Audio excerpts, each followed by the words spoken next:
บายดีอาจารย์นะซื้อนักผู้ค้าจุ่มคำเป็นพยานปีหนึ่งวันนี้จะมาสาธิตดูดขีดเสลดให้เขาเจ็บเป็นไงพี่เมย์ไปซื้อยังไงอายุ10 ปีแล้วมาแต่บ้านเมืองเลยดีดูซื้อนักผู้ค้าจุ่มคำเป็นพยานปีหนึ่งจะมาดูดขีดสะเทอดูดขี้มูกให้แม่เด้อเพื่อให้แม่ให้ใจสะดวกอยู่สบายเจ้าอุปกรณ์จะเด้อ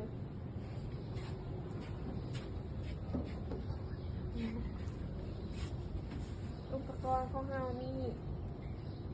บวชแป้งเสริมข้าวมังทัว2 อันกับซัมตีเปียกโซบมือโทดูดขีดเสลดสตีฟางกล่องฟางมีถ้วยนะจอกน้ำแล้วก็เครื่องดูดขีดเสลด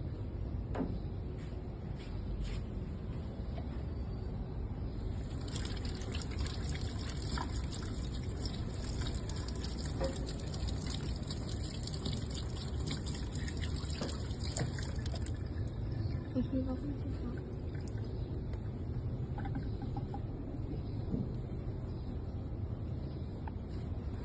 เต้าเซ็ตบอกเสนอแนวโทรศัพท์5,000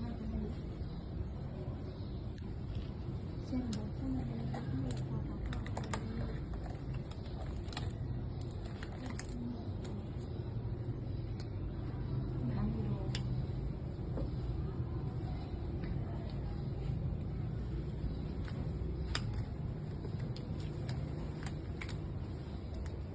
4 ประเทศไทยไทยดีเสนอ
ตาเบิ่งว่ามีเศษอาหารรองมาได้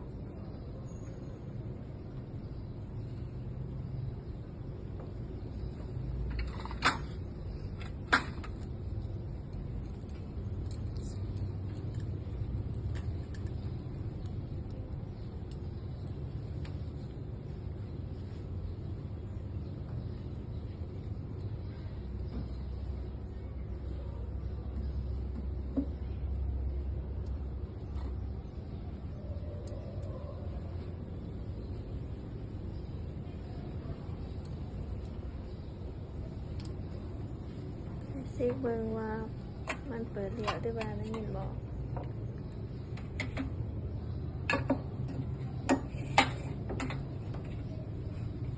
ขออนุญาตเด้อ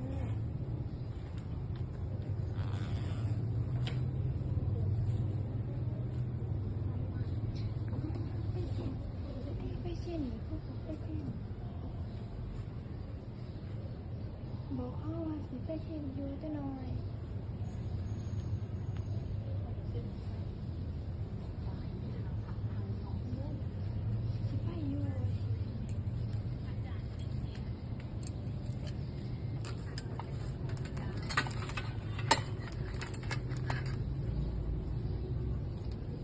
จับไปเร็ว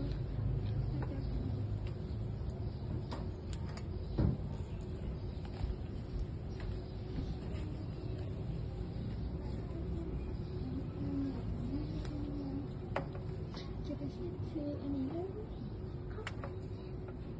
เช็ดชื่อได้ถ้าอย่างไรสิมันชื่อถ้าเส้นนี้ทันมีเป็นยังสิ่ง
เทอมซึ่งพยาบาลดูดขีสเลดซึ่งคนเจ็บวันเวลาดูดขีสเลดติดตามอาการคนเจ็บ30 นาทีหา1 ชั่วโมงการสาธิตของน้องกับเพื่อนเท่านี้